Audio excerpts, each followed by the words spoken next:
ನಾನು ಶರತ್ ಹಳಸೂರು. ಈಗ ಟಾಪ್ 30 ಸುದ್ದಿಗಳನ್ನ ಒಂದೊಂದಾಗಿ ನೋಡ್ತಾ ಹೋಗೋಣ. 2024ರ ಲೋಕಸಭಾ ಚುನಾವಣೆಗೆ ಬಿಜೆಪಿ ಭರ್ಜರಿಯಾಗಿ ತಯಾರಿಯನ್ನ ಮಾಡಿಕೊಳ್ತಾ ಇದೆ. ಮಧ್ಯರಾತ್ರಿ ನವದೆಹಲಿಯಿಂದ ನೇರವಾಗಿ ಮೈಸೂರಿಗೆ ಗೃಹ ಸಚಿವ ಅಮಿತ್ ಶಾ ಆಗಮಿಸಿದ್ರು. ವಿಧಾನಸಭಾ ಚುನಾವಣೆಯ ಬಳಿಕ ಮೊದಲ ಬಾರಿಗೆ ರಾಜ್ಯಕ್ಕೆ ಅಮಿತ್ ಶಾ ಆಗಮಿಸಿದ್ದು ಬಿಜೆಪಿ ಪಾಳ್ಯದಲ್ಲಿ ಉತ್ಸಾಹ ಮೂಡಿಸಿದೆ. ಇವತ್ತು ಬೆಳಗ್ಗೆ ಚಾಮುಂಡಿ ಬೆಟ್ಟಕ್ಕೆ ಭೇಟಿ ನೀಡಲಿರೋ ಅಮಿತ್ ಶಾ ತಾಯಿ ಚಾಮುಂಡೇಶ್ವರಿಯ ದರ್ಶನವನ್ನ ಪಡೆಯಲಿದ್ದಾರೆ. ಬಳಿಕ ಹೆಲಿಕಾಪ್ಟರ್ ಮೂಲಕ ಸುತ್ತೂರು ಮಠಕ್ಕೆ ತೆರಳಲಿರೋ ಬಿಜೆಪಿ ಚಾಣಕ್ಯ ಜಾತ್ರಾ ಮಹೋತ್ಸವದಲ್ಲಿ ಪಾಲ್ಗೊಳ್ಳಲಿದ್ದಾರೆ. ಮತ್ತೆ ಮೈಸೂರಿಗೆ ವಾಪಸ್ಸಾಗಲಿರೋ ಅಮಿತ್ ಶಾ ಬಿಜೆಪಿ ನಾಯಕರ ಜೊತೆ ಸಭೆ ನಡೆಸಲಿದ್ದಾರೆ. ಇಂದು ಕೇಂದ್ರ ಗೃಹ ಸಚಿವ ಅಮಿತ್ ಶಾ ಕೋರ್ ಕಮಿಟಿ ಸಭೆಯನ್ನ ನಡೆಸಲಿದ್ದಾರೆ. ಬಿಜೆಪಿ ರಾಜ್ಯಾಧ್ಯಕ್ಷ ಬಿವೈ ವಿಜೇಂದ್ರ, ವಿಪಕ್ಷ ನಾಯಕ ಅಶೋಕ್, ಸಿಟಿ ರವಿ, ಶ್ರೀರಾಮುಲು, ಸದಾನಂದ ಗೌಡ, ಅಶ್ವಥ್ ನಾರಾಯಣ್, ಈಶ್ವರಪ್ಪ ಸಭೆಯಲ್ಲಿ ಭಾಗಿಯಾಗಲಿದ್ದಾರೆ. ಇನ್ನು ಲೋಕಸಭೆ ಚುನಾವಣೆ ಬಗ್ಗೆ ನಾಯಕರಿಗೆ ಅಮಿತ್ ಶಾ ಮಹತ್ವದ ಸಂದೇಶವನ್ನ ನೀಡಲಿದ್ದಾರೆ. ಲೋಕಸಭೆ ಗೆಲುವಿಗೆ ರಣತಂತ್ರಗಳ ಬಗ್ಗೆ ಅಮಿತ್ ಶಾ ಸೂಚನೆಯನ್ನ ನೀಡಲಿದ್ದಾರೆ. ಇನ್ನು 28 ಲೋಕಸಭೆ ಕ್ಷೇತ್ರಗಳ ಅಭ್ಯರ್ಥಿಗಳ ಬಗ್ಗೆ ಸೂಚ್ಯವಾಗಿ ಸಂದೇಶವನ್ನ ನೀಡಲಿದ್ದಾರೆ. ಮೈತ್ರಿ ಎಷ್ಟು ಸೀಟುಗಳ ಹೊಂದಾಣಿಕೆಯ ಬಗ್ಗೆಯೂ ಚರ್ಚೆಯನ್ನ ನಡೆಸಲಿದ್ದಾರೆ. ರಾಜ್ಯದ ಹಿತಕ್ಕೆ ಮೇಕೆದಾಟು ಪಾದಯಾತ್ರೆ ಮಾಡಿದ್ವಿ ಅಂತ ಡಿಸಿಎಂ ಡಿಕೆ ಶಿವಕುಮಾರ್ ಅವರು ಹೇಳಿದ್ರು. ಮೈಸೂರಿನ ಸುತ್ತೂರು ಜಾತ್ರೆಯಲ್ಲಿ ಮಾತನಾಡಿದ ಅವರು, ನನಗೋಸ್ಕರ ಮೇಕೆದಾಟು ಪಾದಯಾತ್ರೆ ಮಾಡಲಿಲ್ಲ, ರಾಜ್ಯದ ಹಿತಕ್ಕೆ ಕಾವೇರಿ ಜಲಾನಯನ ಪ್ರದೇಶದ ಜನರಿಗೆ ಉಪಯೋಗವಾಗಲಿ ಅಂತೇಳಿ ಪಾದಯಾತ್ರೆಯನ್ನ ಮಾಡಿದೆ ಅಂತ ಹೇಳಿದ್ರು. ಅಣೆಕಟ್ಟು ನಿರ್ಮಾಣ ಆದರೆ ರಾಜ್ಯದ ಜನರಿಗೆ ಉಪಯೋಗವಾಗುತ್ತೆ ಅನ್ನೋ ಕಾರಣಕ್ಕೆ ಪಾದಯಾತ್ರೆ ಮಾಡಿದೆ ಅಂತಂದ್ರು. ಮುಂದಕ್ಕೆ ಅದು ಮೇಕೆದಾಟು ಪಾದಯಾತ್ರೆ ಏನ ಮಾಡಿದೆ ನನಗಲ್ಲ, ಅದು ಈ ರಾಜ್ಯದ ಹಿತಕ್ಕೆ ಒಂದು ಅಣೆಕಟ್ಟು ಮಾಡಿ ನಮ್ಮ ಕಾವೇರಿಯ ಪ್ರದೇಶದ ಜನರಿಗೆ ಒಂದು ಅಣೆಕಟ್ಟನ್ನು ಕಟ್ಟು ಮುಂದಕ್ಕೆ ಏನು ಆ ಒಂದು ಬ್ಯಾಲೆನ್ಸಿಂಗ್ ರಿಸರ್ವರ್ ಮಾಡೋದ್ರಿಂದ ಈ ಭಾಗದ ಎಲ್ಲ ಜನರಿಗೂ ಅನುಕೂಲ ಆಗ್ತದೆ ಅಂತೇಳಿ ಆ ಒಂದು ಹೋರಾಟಕ್ಕೆ ಒಂದು ದೊಡ್ಡ ಮುನ್ನುಡಿಯನ್ನು ಬರೆದ್ರು. ಆವತ್ತು ಮಠದ ಕೆಲವರು ಕೇಳಿದ್ರು, ಏನು ಇಷ್ಟು ಸಂತೋಷ ಆಗಿದ್ದೆಲ್ಲ ಅಂತ ಕೇಳಿದ್ರು. ಇಲ್ಲ, ಶ್ರೀಗಳು ಅವ್ರಿಗೆ ಅರ್ಥ ಆಯ್ತು ಏನೋ ನನಗೆ ಗೊತ್ತಿಲ್ಲ, ಶ್ರೀಗಳು ಮಕ್ಕಳ ಕೈಯಲ್ಲಿ ಆಶೀರ್ವಾದ ಮಾಡಿದೆ. ನನಗೆ ಒಂದು 30 ವರ್ಷದಿಂದ 35-40 ವರ್ಷದಿಂದ ನಾನು ಹರಿಕೋಡೆಯವರು ಅಂತ ಅಂದ್ಬಿಟ್ಟು ಒಬ್ರು ನನ್ನ ಸ್ನೇಹಿತರು ಭಾಳ ಆತ್ಮೀಯರಿದ್ದರು. ನನಗೆ ತಂದೆ ಸಮಾನ, ನನಗೆ ಭಾಳ ಪ್ರೀತಿ ಮಗನ ಥರ ಕಾಣ್ತಾ ಇದ್ರು. ಮುಂದಕ್ಕೆ ಬಳ್ಳಾರಿ ಶಾಸಕ ಭರತ್ ರೆಡ್ಡಿ ಮನೆ ಮತ್ತು ಕಚೇರಿ ಮೇಲೆ ಇಡಿ ಅಧಿಕಾರಿಗಳು ದಾಳಿಯನ್ನ ನಡೆಸಿದ್ದಾರೆ. ನಿನ್ನೆ ಬೆಳಿಗ್ಗೆ 6:30ರಿಂದ ಇಡಿ ಅಧಿಕಾರಿಗಳು ತಲಾಶ್ ನಡೆಸ್ತಾ ಇತ್ತು. ಇನ್ನೂ ಕೂಡ ಪರಿಶೀಲನೆ ಮುಂದುವರೆದಿದೆಯಂತೆ. ಇಡಿ ಅಧಿಕಾರಿಗಳು ಭರತ್ ರೆಡ್ಡಿ ಮನೆಯಲ್ಲಿ ಮಾಹಿತಿಯನ್ನ ಸಂಗ್ರಹಿಸಿ ಹಲವು ದಾಖಲೆಗಳನ್ನ ವಶಕ್ಕೆ ಪಡೆದು ವಿಚಾರಣೆಯನ್ನ ನಡೆಸುತ್ತಿದ್ದಾರೆ. ಇನ್ನು ಜೊತೆಗೆ ಕಚೇರಿಯಲ್ಲಿ ಭರತ್ ರೆಡ್ಡಿ ತಂದೆಯಿಂದ ಮಾಹಿತಿಯನ್ನ ಕಲೆ ಹಾಕಿದ್ದು ಇಂದು ಕೂಡ ತಲಾಶ್ ಕಂಟಿನ್ಯೂ ಆಗೋ ಸಾಧ್ಯತೆ ಕೂಡ ಇದೆ. ಸರ್ಕಾರಿ ಜಾಗ ಅತಿಕ್ರಮಿಸುವಂತೆ ಮಾಜಿ ಸಚಿವ ಎಚ್ ಆಂಜನೇಯ ಹೇಳಿದಾರಂತೆ. ಎಲ್ಲೆಲ್ಲಿ ಜಾಗ ಚೆನ್ನಾಗಿದೆಯೋ ಅಲ್ಲೆಲ್ಲ ಬೇಲಿ ಹಾಕೊಳ್ಳಿ, ಮಠಕ್ಕೆ ಎಷ್ಟು ಸರ್ಕಾರಿ ಜಾಗ ಬೇಕೋ ತಗೊಳ್ಳಿ ಅಂತೇಳಿ ಮಾಜಿ ಸಚಿವ ಎಚ್ ಆಂಜನೇಯ ಹೇಳಿರೋದು ವೈರಲ್ ಆಗಿದೆ. ತಹಸೀಲ್ದಾರ್, ಡಿಸಿ ಯಾರು ಕೇಳೋದಕ್ಕೆ ಬರೋದಿಲ್ಲ ಅಂತ ಹೇಳಿದ್ದೆ, ನಾನೇ ಸ್ವಾಮೀಜಿಗೆ ಹೇಳಿದ್ದೆ ಅಂತ ವೇದಿಕೆಯಲ್ಲೇ ಎಚ್ ಆಂಜನೇಯ ಭಾಷಣವನ್ನು ಮಾಡಿದ್ದಾರೆ.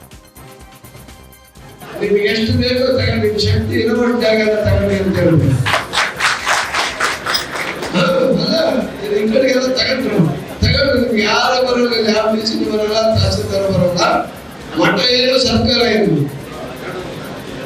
ಆಂಜನೇಯ ಹೆಸರಿಗೆ ಅಲ್ಲ, ಪೂರ್ಣಮನ ಹೆಸರಿಗೆ ತಗೊಂಡಿದ್ರೆ ಯಾರು ಅಬ್ಜೆಕ್ಷನ್ ಮಾಡ್ತಾರೆ.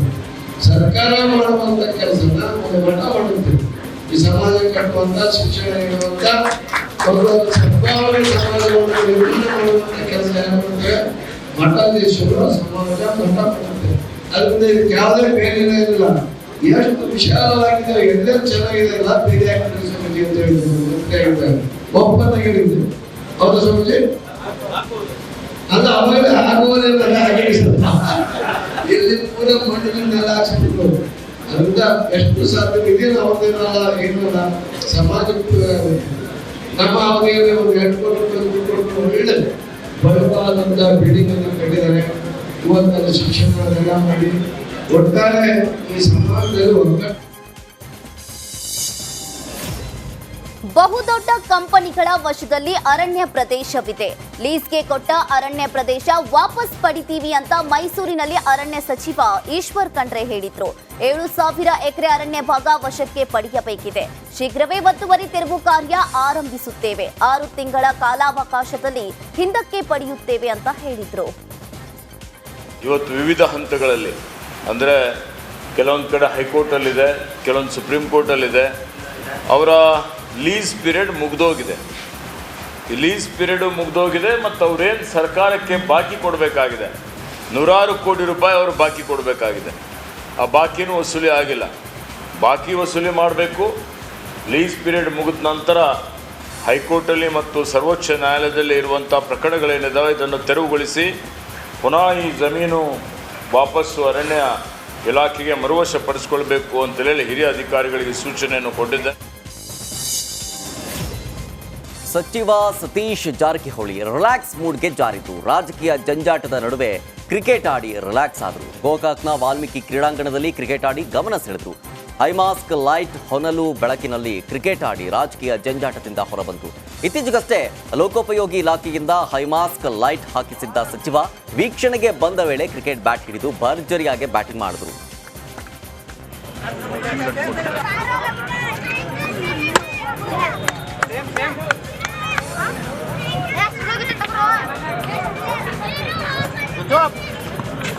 सामने क्लास सामने फील्डिंग हाका संतोष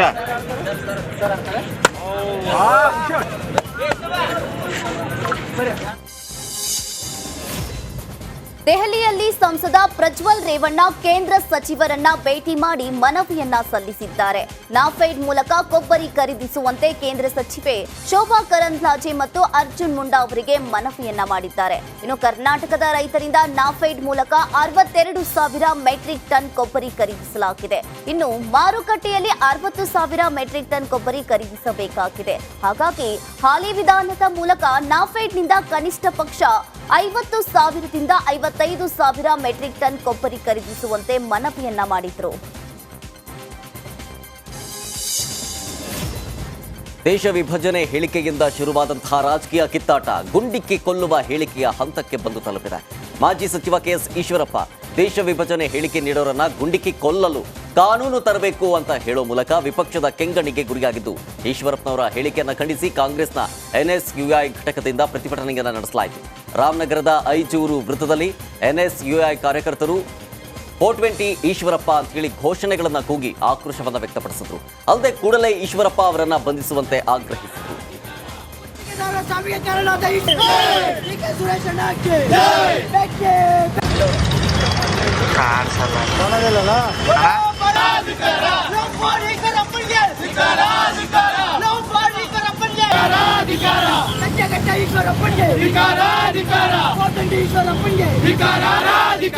ಗುತ್ತಿಗೆದಾರರ ಸಾವಿಗೆ ಕಾರಣವಾದ ಈಶ್ವರಪ್ಪನಿಗೆ ಗುತ್ತಿಗೆದಾರರ ಕೊಲೆಗೆ ಕಾರಣವಾದ ಈಶ್ವರಪ್ಪನಿಗೆ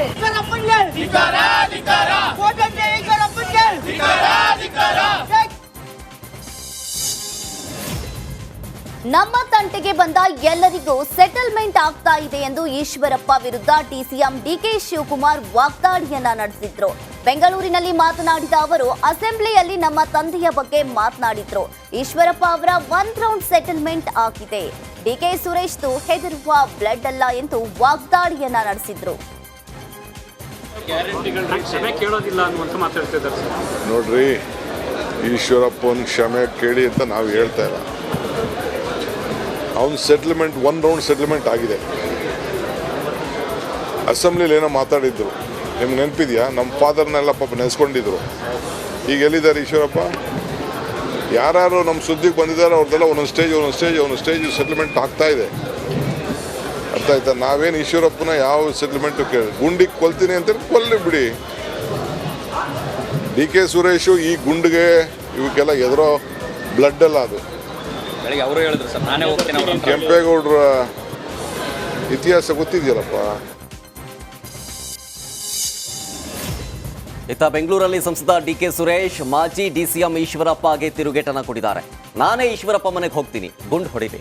ಬಡವರ ಮಕ್ಕಳನ್ನ ಈ ರೀತಿ ಹೇಳಿಕೆ ಮೂಲಕ ರೊಚ್ಚಿಗೆಬ್ಸೋದು ಬೇಡ. ಕೊಲ್ಲುವ ಕೆಲಸ ಮಾಡೋದಾದ್ರೆ ಅವರೇ ಆ ಕೆಲಸ ಮಾಡಲಿ. ಮಹಾತ್ಮ ಗಾಂಧಿ ಅವರನ್ನ ಕೊಂದ ಪಕ್ಷ ಅವರದ್ದು. ಕನ್ನಡಿಗರ ಪರವಾಗಿ ಮಾತನಾಡಿದ್ದಕ್ಕೆ ಹೀಗೆ ಹೇಳಿರಬಹುದು ಅಂತ ಹೇಳಿ ಗುಡುಗಿದ್ದಾರೆ. ತಾವು ಸಮಯ ಕೊಟ್ಟರೆ ಬೇರೆಯವರೆಲ್ಲ ಯಾಕೆ ಗುಂಡಿ ಕೊಲ್ಲಬೇಕು? ಈ ಕರ್ನಾಟಕದ ಕನ್ನಡದ ನೆಲಕ್ಕೋಸ್ಕರ, ಕನ್ನಡಿಗರಿಗೋಸ್ಕರ ನಾನೇ ಬಂದು ನಿಮ್ಮ ಮುಂದೆ ನಿಂತ್ಕೋಬೇಕು ಅಂತಿದ್ದೀನಿ. ಸಮಯ ಕೊಡ್ತೀನಿ, ತಿಳಿಸ್ತೀನಿ, ಬಂದು ನಿಲ್ತೀನಿ. ದಯವಿಟ್ಟು ನಿಮ್ಮ ಆಸೆ ಈಡೇರಿಸ್ಕೊಂಡು ನಿಮ್ಮ ನಾಯಕರಿಗೆ ಶಬಾಷ್ಗಿರಿ ತಗೊಳ್ಳಿ ಅಂಥೇಳಿ ನಾನು ತಮ್ಮಲ್ಲಿ ಮನವಿ ಮಾಡ್ತೀನಿ. ಅದಕ್ಕೆ ನಾನೇ ತೀರ್ಮಾನ ಮಾಡಿದ್ದೀನಲ್ಲ, ಈ ಪಾಪ ಯಾರ ಬಡವ್ರ ಮಕ್ಕಳನ್ನ ಈ ಥರ ರೊಚ್ಚಿಗೇಳಿಸಿ ಅವ್ರ ಮೇಲೆ ಕೇಸ್ ಹಾಕ್ಸಿ ಅವ್ರನ್ನ ಬಾವಿಗೆ ತಳ್ಳಿ ನೋಡೋ ಬದಲು ಪಾಪ ಮಹಾನ್ ನಾಯಕರು.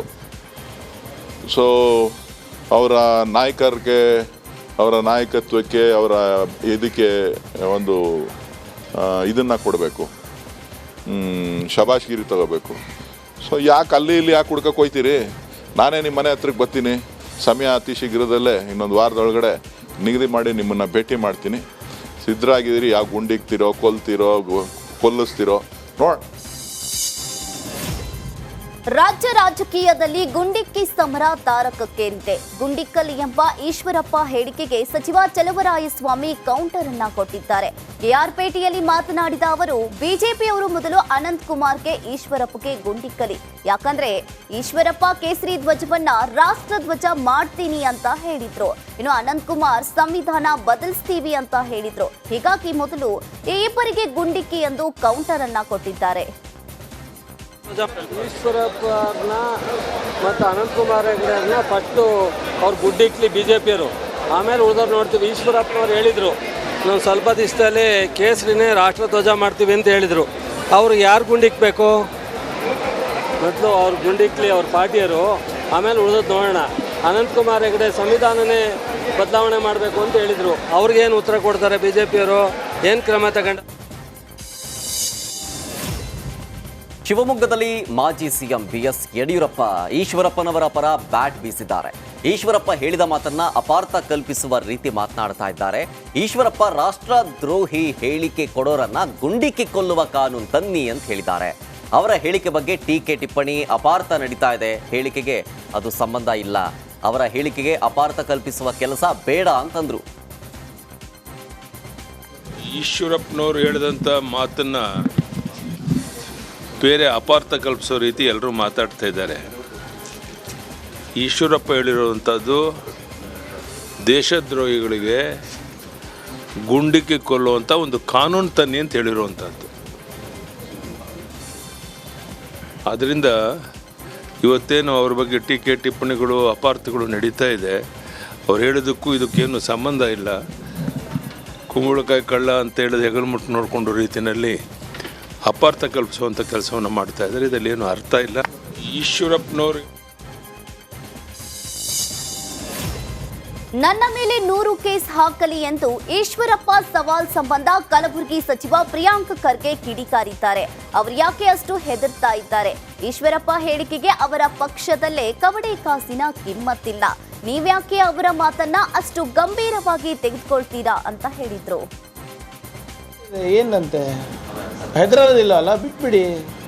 ಮತ್ತೆ ಯಾಕೆ ಪದೇ ಪದೇ ಹೆದರೋದಿಲ್ಲ ಅಂತ ಹೇಳ್ತಾರೆ? ಸುಮ್ಮನೆ ಕೂಡಬೇಕಲ್ಲ. ಈಗ ನೀವು ಒಬ್ಬರು ಮಾಜಿ DCM ಆಗಿಬಿಟ್ಟು ಯಾರ್ಯಾರು ಏನೋ ಮಾತಾಡಿದ್ರೆ ನೀವು ಗುಂಡು ಹಾಕಿ ಹೊಡೆಯುವಂಥ ಕಾನೂನು ತರಬೇಕು ಅಂತ ಹೇಳಿದ್ರೆ ನಿಮ್ಮಲ್ಲಿ ಎಷ್ಟು ವಿವೇಕತನ ಇದೆ ಅಂತ ತೋರಿಸುತ್ತೆ. ಒಂದನೇದು. ಎರಡನೇದು, ನಾನು ನಿನ್ನೆನೂ ಕೂಡ ಹೇಳಿದ್ದೀನಿ, ಅವ್ರ ಮಾತಿಗೆ ತಾವು ಯಾಕೆ ಅಷ್ಟು ಗಂಭೀರವಾಗಿ ತಗೋತೀರಾ? ಅವ್ರ ಆಟಕ್ಕುಂಟು ಲೆಕ್ಕಕ್ಕಿಲ್ಲ. BJPನಲ್ಲೇ ಅವ್ರ ಮಾತಿಗೆ ಕವಡೆ ಕಾಸು ಕೀಮತ್ತಿಲ್ಲ. ಅವರು ನೋಟಿಸ್ ಜಾರಿ ಆಗ್ತಾ ಇದ್ದಂತೆ ಮಾಜಿ DCM ಈಶ್ವರಪ್ಪ ತಮ್ಮ ಹೇಳಿಕೆಯಿಂದ ಯೂಟರ್ನ್ ಹೊಡೆದಿದ್ದಾರೆ. ಸುರೇಶ್ಗೆ ಗುಂಡಿಕ್ಕಿ ಕೊಲ್ಲಿ ಅಂತ ಹೇಳಿಲ್ಲ ಅನ್ನೋದು ಇಲ್ಲ ಅಂತ ಹೇಳಿ ಮೂಲಕ ಯೂಟರ್ನ್ ಹೊಡೆದಿದ್ದಾರೆ. ನಾನು ದೇಶದ್ರೋಹಿಗಳನ್ನ ಗುಂಡಿಕ್ಕಿ ಕೊಲ್ಲಿ ಅಂತ ಹೇಳಿದ್ದೀನಿ. ಕಾಂಗ್ರೆಸ್ನಿಂದ ನನ್ನ ಮಾತು ತಿರುಚೋದಕ್ಕೆ ಯತ್ನ ಮಾಡಲಾಗಿದೆ. ನೋಟಿಸ್ಗೆ ಕಾನೂನುಬದ್ಧವಾಗಿ ಉತ್ತರವನ್ನ ಕೊಡ್ತೀನಿ ಅಂತ ಹೇಳಿದ್ರು. ಗುಂಡಿಟ್ಟು ಕೊಲ್ಲಿ DK ಸುರೇಶ್ಗೆ ಅನ್ನಂಥ ಪ್ರಶ್ನೆ ಎಲ್ಲೂ ಉದ್ಭವ ಆಗಿಲ್ಲ, ಎಲ್ಲೂ ಹೇಳೂ ಇಲ್ಲ. ಗುಂಡಿಟ್ಟು ಕೊಲ್ಲಿ DK ಸುರೇಶ್ಗೆ ಅನ್ನಂಥ ಪ್ರಶ್ನೆ ಎಲ್ಲೂ ಉದ್ಭವ ಆಗಿಲ್ಲ, ಎಲ್ಲೂ ಹೇಳೂ ಇಲ್ಲ.